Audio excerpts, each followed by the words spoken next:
With financial infidelity. According to a study from CESI Debt Solutions, 80% of married people hide some purchases from their spouse. Why is this happening? Here to explain is Daily Worth's founder and CEO Amanda Steinberg and editor-in-chief MP Dunleavy. Good to see you, ladies. Hi, Stephanie. So, Amanda, let's start with you. Why are we seeing so much financial infidelity? Well, I think it's always been there, but because of the recession, everyone's paying a lot closer attention to their bills and to their where's all their cash going. So all of these issues are really coming to light now. Yeah, I can see that. MP, what kinds of purchases are we talking about when we talk about financial infidelity? Well, it's really interesting, Stephanie, because there's a real breakdown between what men and women are likely to hide. So that's not surprising. I know, right? Well, women, for example, are much more likely to hide their clothing purchases. 43% of women admitted to hiding a clothing purchase compared to 24% of men.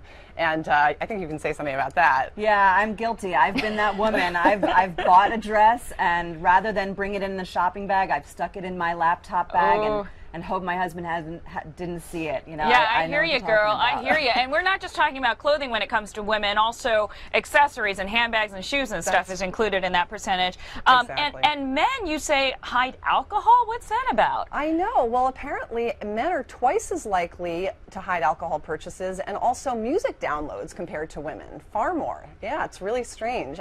But women are more likely to hide gift purchases. So gift purchases? Mm-hmm. Yeah.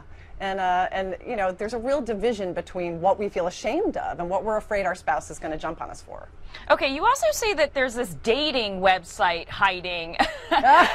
If you're in a couple, shouldn't you not be on a dating website? Exactly. That's a good question. Yeah, we were baffled by that stat. I mean, and the fact that men hide it more than men, the men hide it more than women is a little bit creepy. But, you know, the idea that anybody would be hiding what they've spent on their dating website, yeah, you better hide that one. So, okay, so according to this graphic, 4% of men in relationships hide the fact that they're spending money on a dating website. Is that what that stat is? Yes, that's right. Wow. I know, 4%. It's scary, you know. That takes infidelity to another level. But okay, yeah, that's a topic for some time else.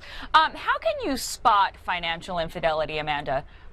Well, there are really a variety of ways you can spot infidelity. For the first example is, do you know that there's extra income or a bonus coming, but it doesn't hit the bank account? That's one example. Mm-hmm. And then another one, very classic, is that you suddenly notice that your savings account or your emergency fund is dwindling.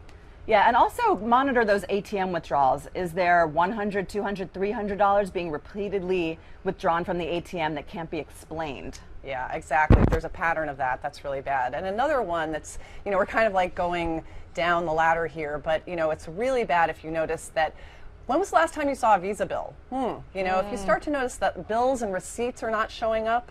I read about this one woman who wasn't getting the tuition bills for her children's school, and she found them stuffed into the lining of her husband's jacket. Right, and what was he doing with that money? Yeah. I know. Well, it turned out he had a gambling problem. So, oh, I see. Yeah. I see. So this can sometimes be serious. You know, I'm joking around here about the little things that we do with our hiding of the shoes and the clothes, but this can get pretty serious. All right, if you find out that your spouse is cheating on you financially, what steps should you take? Well, you know, it is important to address, and it's also important to remember that this is both a financial issue and it's an emotional issue. And couples have different agendas for their money, right? It's classic when a spender marries a saver. So one of the things that you need to do as a couple is kind of talk a little bit about what are your agendas for your money. I mean, if it's really important for you to look good or for your home to look good, that's one priority that you're going to be spending on, and you don't want to have to hide it from your spouse. So that's one thing. And that's also where having a financial privacy policy can come in. Everybody's entitled to have a financial privacy policy. You do need to cover your bills, you need to cover the mortgage, you need to make sure you're saving for retirement, and you have to be accountable to those important goals in your life. But at the same time, you know, come on, you know. Everyone's entitled to some privacy. Yeah, right. You don't want to have your spouse breathing down your neck. But make sure the big purchases are something you discuss. All right. Amanda Steinberg and MP Dunleavy from Daily Worth, thanks so much for those great tips. Thank you. Thank you.